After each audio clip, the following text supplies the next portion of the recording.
Hey guys, मैं हूं आपके साथ सचिन मेवाड़ और हम पढ़ रहे हैं history of Rajasthan. History of Rajasthan में हमारा जो टॉपिक चल रहे थे राजस्थान में मराठाओं का प्रवेश। राजस्थान में मराठाओं के प्रवेश के संदर्भ में हमने इससे पहले 2 लेक्चर जो हैं वो ऑलरेडी पढ़ लिए हैं। आज ये राजस्थान में मराठाओं के प्रवेश को लेकर तीसरा लेक्चर है और यहाँ हम स्टार्ट करने वाले हैं कि किस प्रकार से मराठा राजस्थान को एक केंद्र के रूप में स्थापित कर लेते हैं। एक टैक्स पैसे लूटने की दुधारी गाय इसको मानने लगते हैं और यहाँ के जो उत्तराधिकारी संघर्ष हो रहे थे उन उत्तराधिकारी संघर्षों में मराठा जो लोग थे वो बढ़ चढ़ कर भाग ले रहे थे। तो आज हम यहीं से इसे वापस स्टार्ट करते हैं, ठीक है। तो लिखना है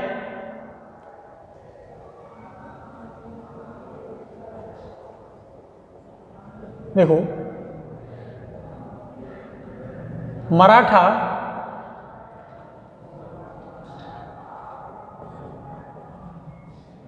राजस्थान के आंतरिक मामलों में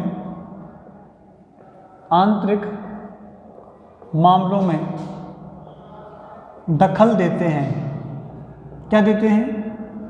दखल देते हैं। तो मराठा जो थे वो राजस्थान के आंतरिक मामलों में दखल देते हैं, ठीक है। 1 मिनट, चलिए अब ठीक है, अब दिख रहा है ऊपर, है ना। तो क्या करते हैं? आंतरिक मामलों में दखल देते हैं और मैंने आपको बताया था कि किस प्रकार जयसिंह को पहले आमेर की जो गद्दी है उससे बेदखल कर दिया गया था, लेकिन मेवाड़ की रानी के साथ इन्होंने विवाह किया था। तो उसी शर्त पर किया था कि इस रानी से होने वाला जो पुत्र है वो क्या बनेगा? मेवाड़ का शासक बनेगा और उससे माधो सिंह का जन्म होता है। लेकिन दूसरी जो रानी थी उससे किसका जन्म होता है? ईश्वरी सिंह का होता है। लेकिन ईश्वरी सिंह जो था वो क्या था? बड़ा था, इसलिए ईश्वरी सिंह को शासन बनना था। लेकिन मेवाड़ किसको सपोर्ट कर रहा था? मेवाड़ माधो सिंह को सपोर्ट कर रहा था। इसलिए जयपुर के अंदर क्या होता है? उत्तराधिकार का युद्ध शुरू हो जाता है। लिखना है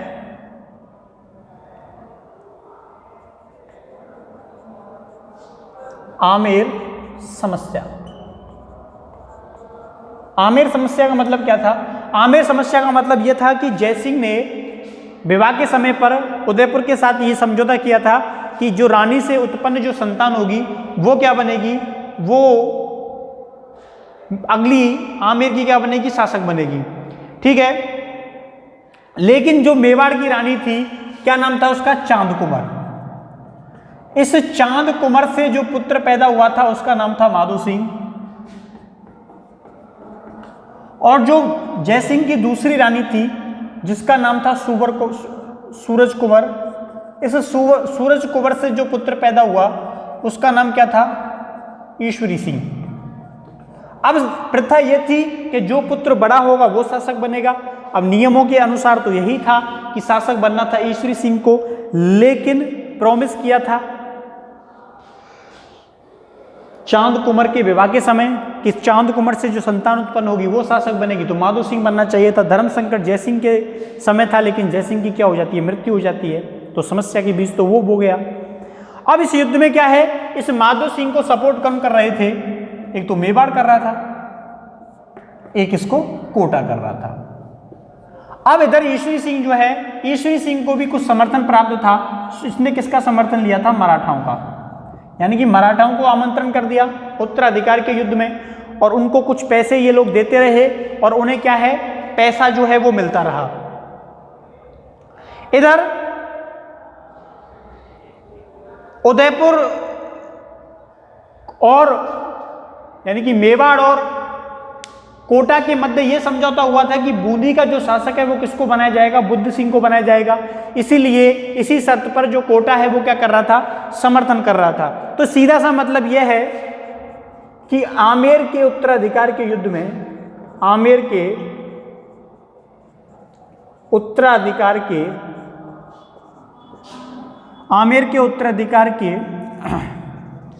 युद्ध में मराठों को धन मिल रहा था। क्या मिल रहा था? धन मिल रहा था। उन्हें केवल और केवल पैसा चाहिए था। जो उनको पैसा देता था मराठों को वो उसकी ओर से क्या करते थे, युद्ध करते थे। ये स्थिति आकर खड़ी हो जाती है और इधर ये जो संघर्ष है माधो सिंह और ईश्वरी सिंह का, ये संघर्ष जो है वो लगातार चलता रहता है। अब होता यह है कि ईश्वरी सिंह इस मामले को लेकर काफी विचलित था और ईश्वरी सिंह ने क्या किया, इसका एक सेना नायक था हरगोविंद नटाड़ी। क्या था? हरगोविंद नटाड़ी। ये किसका सेना नायक था? ये था ईश्वरी सिंह का। इस हरगोविंद नटाड़ी के नेतृत्व में आमेर की सेना ने ये जो मेवाड़ और कोटा की संयुक्त सेना थी, जो कि शासक बनाना चाहती थी किसको, माधो सिंह को, इस सेना को परास्त कर दिया। आमेर की सेना ने माधो सिंह की संयुक्त सेना को परास्त कर दिया। क्या कर दिया?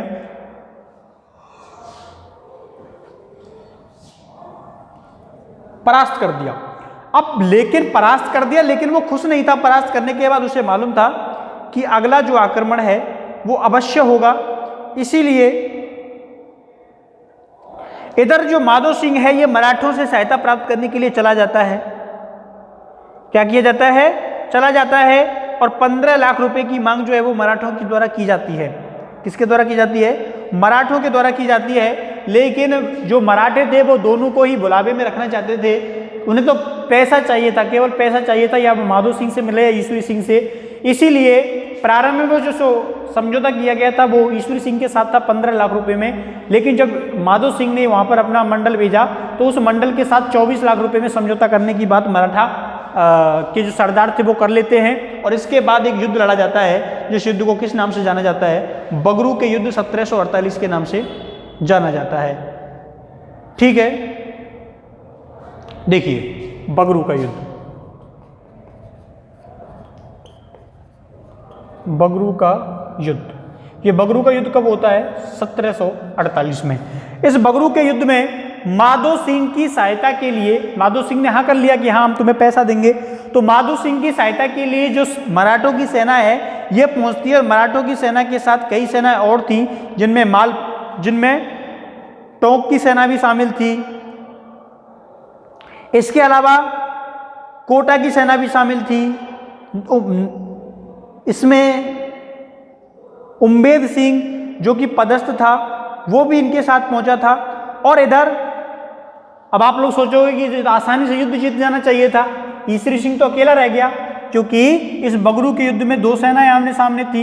एक सेना थी माधो सिंह के नेतृत्व में, जो सेना माधो सिंह के नेतृत्व में थी उसमें कोटा की सेना भी थी, ठीक है, कुछ बूंदी की सेना भी थी, कुछ पूरी सेना नहीं क्योंकि आधी सेना इसके नेतृत्व में आई थी, तो बूंदी की सेना थी। इसके अलावा मेवाड़ का समर्थन इसको पहले से ही प्राप्त था। इधर दूसरी ओर ईश्वरी सिंह ने किससे समझौता किया था? तो भरतपुर के जाट राजा सूरजमल के साथ समझौता किया था। तो इसमें ईश्वरी सिंह की ओर से युद्ध करने आया था, वो कौन आया था? सूरजमल आया था। ठीक है, तो ये दोनों चीजें आपको याद रखनी है कि किस ओर से कौन कौन युद्ध जो है वो कर रहे थे। राजस्थान में ये एक बहुत बड़ा उत्तराधिकार का युद्ध जो है वो लड़ा गया था, जिसमें भरतपुर के नरेश सूरजमल जो थे वो किसकी ओर से युद्ध कर रहे थे? ईश्वरी सिंह की ओर से युद्ध कर रहे थे। ठीक है, लेकिन इस घमासान युद्ध में ईश्वरी सिंह को क्या देखना पड़ा? पराजय का मुंह देखना पड़ा। इस युद्ध में जो हार होती है वो किसकी होती है? ईश्वरी सिंह की होती है। ठीक है, पराजय, क्योंकि इतनी विशाल सेना इनके पास थी। दूसरी बात है मराठाओं का समर्थन भी इनके पास था। मेवाड़ की सेना थी, कोटा की सेना थी, बूंदी की सेना थी और कुछ आमेर की सेना जो थी वो पहले से ही माधो सिंह के नेतृत्व में लड़ रही थी। आमेर के भी कई सरदार जो थे वो माधो सिंह के नेतृत्व में लड़ रहे थे। इधर ईश्वरी सिंह की ओर से कौन लड़ा था? सूरजमल लड़ा था। ठीक है, बराबर बात। चलिए अब देखिए इधर होता क्या है,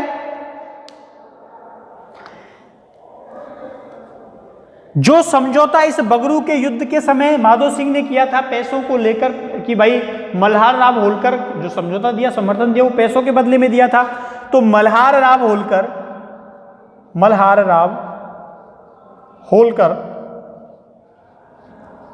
कौन?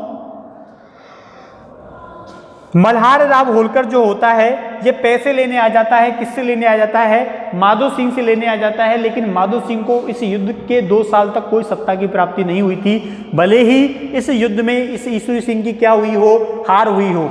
अब जब वो धन वसूल आता है 1750 में, लेकिन जितना पैसा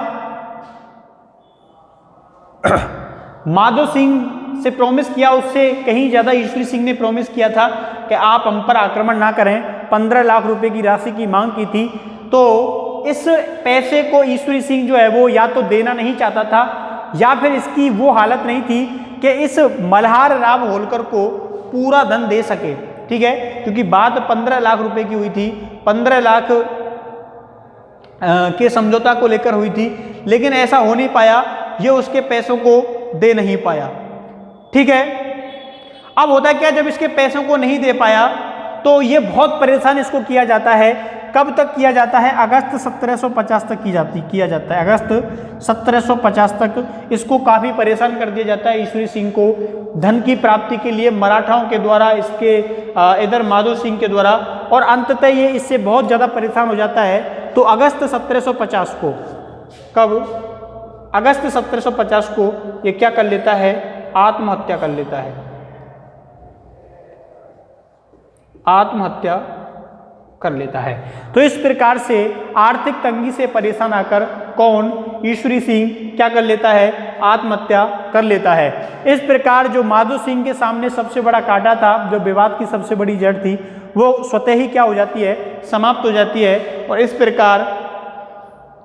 इस प्रकार ईश्वरी सिंह आत्महत्या कर लेता है। अब देखिए इसके पीछे क्या क्या कारण थे कि एक शासक को आत्महत्या करनी पड़ी, क्यों करनी पड़ी, क्या कारण रहे? तो वो सबसे बड़ा काम था इसका डिप्रेशन। दिमाग जो था वो इस पूरी प्रकार से चारों ओर से षड्यंत्रों से घिरा हुआ था।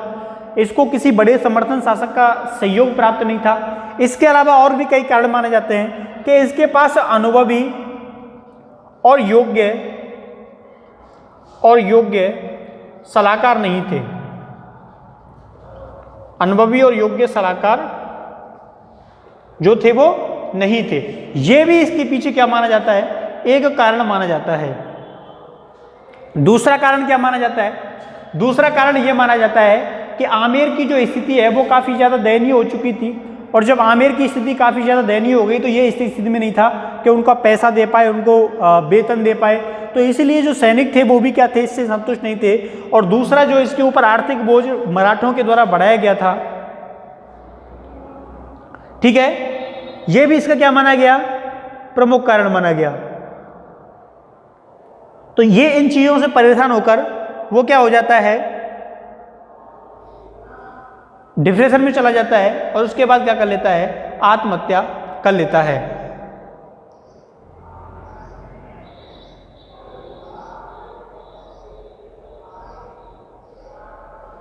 अब अगला जो शासक बनेगा वो कौन बनेगा? माधो सिंह बनेगा।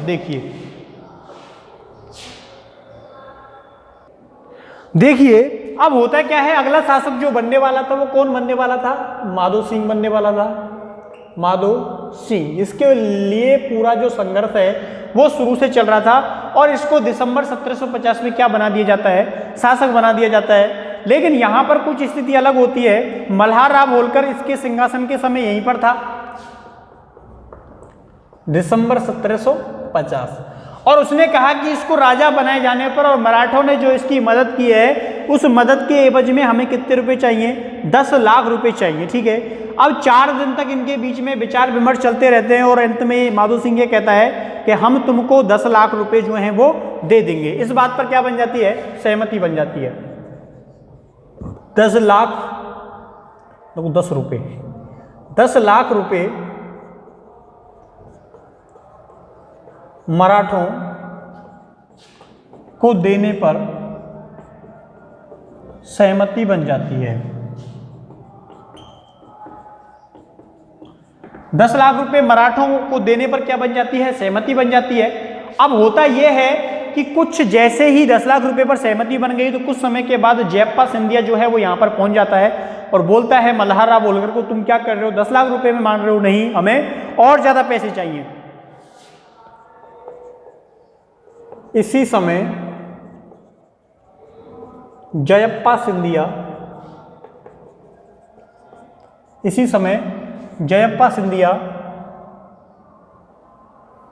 जयपुर पहुंच जाता है। जयपुर पहुंच जाता है। जब वो जयपुर पहुंच जाता है, इसी समय जयप्पा सिंधिया जयपुर पहुंच जाता है और अधिक धन की मांग करता है।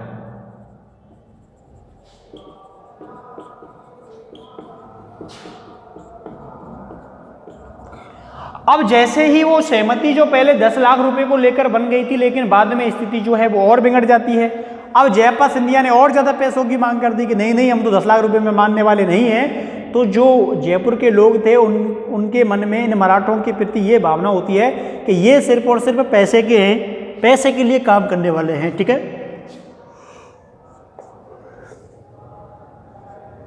मराठों के विरोध में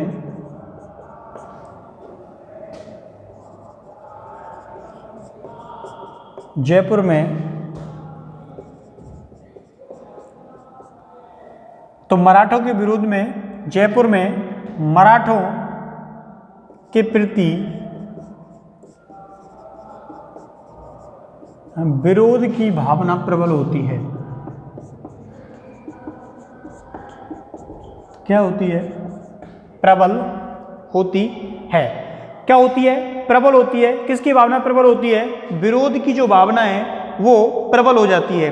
और जब विरोध की भावना प्रबल हो जाती है तो 50 लाख रुपए तक बात पहुंच गई थी, जो माधो सिंह देना नहीं चाहता था। इसी बात को लेकर कुछ नाराज लोगों ने क्या किया? 1751 में मराठों के ऊपर धावा बोल दिया। 1751 में मराठों के ऊपर धावा बोल दिया। क्या बोल दिया? धावा बोल दिया। और इस दावे में 4000 मराठे मारे गए। बहुत सारे जो लोग थे वो परकोटे को देखने के लिए आए हुए थे, जिनमें जयप्पा सिंधिया के सैनिक कुछ ज्यादा थे। तो ये लोग क्या हुए, इन्होंने परकोटों से छलांग लगा दी, महलों से कूद पड़े डर की वजह से, मरने से अच्छा है। इसके चक्कर में इनके क्या हुए? हाथ पैर टूट गए। तो 1751 में मराठों के ऊपर धावा बोल दिया और इस धावे में 4000 मराठे क्या हुए? मारे गए। और मारे जाने के बाद मराठे जो होते हैं वो यहाँ से लौट जाते हैं। लेकिन माधो सिंह के सामने स्थिति ये बनी हुई थी कि क्या पता अब भी वो क्या कर दें, आक्रमण कर दें। अब देखिए 2 साल बाद, 2 वर्ष बाद मराठों के सामने जो पैसे की जो कमी है वो दोबारा खलती है। और इस पैसे की कमी को पूरा करने के लिए मराठे दोबारा से कहाँ जाते हैं? जयपुर आ जाते हैं और दोबारा से 50 लाख रुपए की मांग जो है वो करते हैं। ठीक है, क्या करते हैं? 50 लाख रुपए की मांग करते हैं, लेकिन सहमति नहीं बनी। किस पर सहमति बन जाती है? 36 लाख रुपए पर सहमति बन जाती है। 36 लाख रुपए देने पर। बात यह थी कि जो सिंधिया है, जो मल्हार राव होलकर है, वो ये कहता था कि पहले हम तुमसे कम मांग रहे थे, लेकिन तुमने हमारे इतने सारे सैनिकों को मार दिया और तुमने हमारा अपमान किया, इसलिए तुम पर इतना टैक्स लगाया जाएगा। तो माधो सिंह जो होता है वो इस बात के लिए सहमत हो जाता है कि हम तुम्हें 36 लाख रुपए देंगे।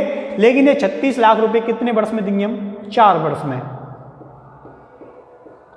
36 लाख रुपए 4 वर्ष में देंगे। और अब तुम्हें केवल कितना पैसा दिया जाएगा? 6 लाख रुपए। 6 लाख रुपए तत्काल दिया गया। क्या दिया गया? तत्काल दिया जाता है। और 6 लाख रुपए देने के पश्चात जो मराठे होते हैं वो वापस लौट जाते हैं। क्या होते हैं? वापस लौट जाते हैं। लेकिन माधो सिंह ये बात जानता था कि इनको जो पैसा है वो कब तक दिया जाएगा। इसीलिए माधो सिंह सैनिक स्थिति मजबूत करने लगता है। माधो सिंह अपनी सैनिक स्थिति मजबूत करने लग जाता है। क्या करता है? माधो सिंह जो होता है वो अपनी सैनिक स्थिति मजबूत करने लग जाता है, लेकिन वो मराठों के द्वारा लगातार इनके ऊपर क्या लगाया जा रहा था? दबाव लगाया जा रहा था। इसी समय एक चीज और घटित हो जाती है। 26 मई 1766 को जो मल्हार राव होलकर था उसकी क्या हो जाती है? मृत्यु हो जाती है। 1766 में मल्हार राव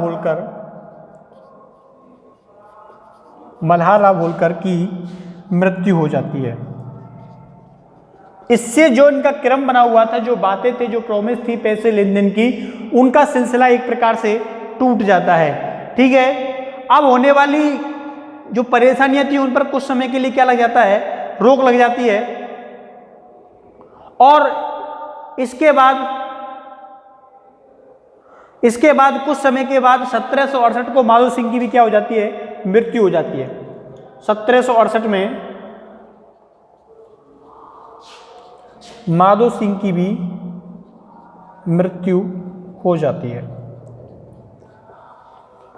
किसकी मृत्यु हो जाती है? कुछ समय के पश्चात माधो सिंह की भी मृत्यु हो जाती है। तो ये बात भी आपको क्या रखनी है? ध्यान रखनी है।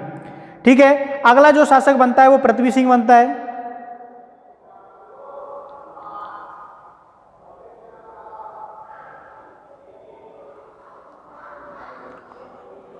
तो अगला जो शासक बना था, अगला शासक कौन बना था? पृथ्वी सिंह बना था। पृथ्वी सिंह काफी छोटा था और इसने 1768 से लेकर 1778 तक शासन किया था। पृथ्वी सिंह 1768 से लेकर 1778। तो 1768 से लेकर 1778 जब तक कि इसने शासन किया, तो इसके शासनकाल में माधो सिंह की समान बिल्कुल आक्रमण जो है वो नहीं हुए थे। ठीक है, क्या नहीं हुए? आक्रमण इतने नहीं हुए। अब देखो,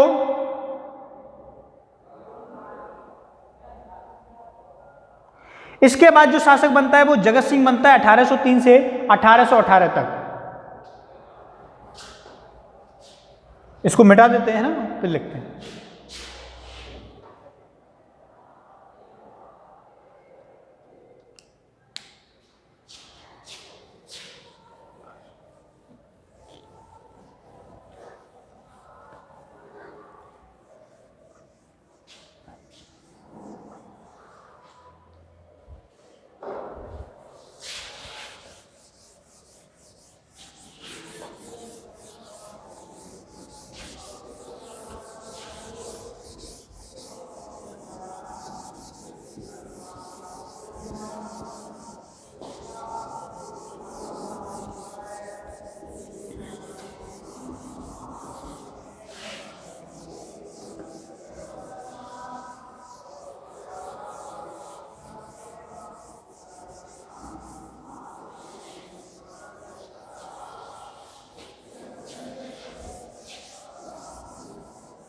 चलिए, अगला जो शासक बनता है वो कौन बनता है? प्रताप सिंह बनता है 1778 से 1803 तक।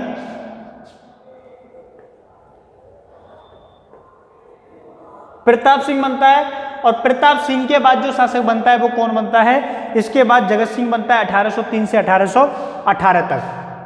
देखो, जगत सिंह के समय आपको जानना है, जगत सिंह ये 1818 तक शासन रहता है, इसलिए जगत सिंह को जानना जरूरी है। जगत सिंह मराठों के आक्रमण से परेशान हो जाता है। इसने इस मराठों के आक्रमण को रोकने के लिए क्या किया था?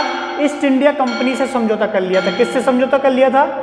ईस्ट इंडिया कंपनी से समझौता कर लिया। ईस्ट इंडिया कंपनी से क्या कर लिया? समझौता कर लिया।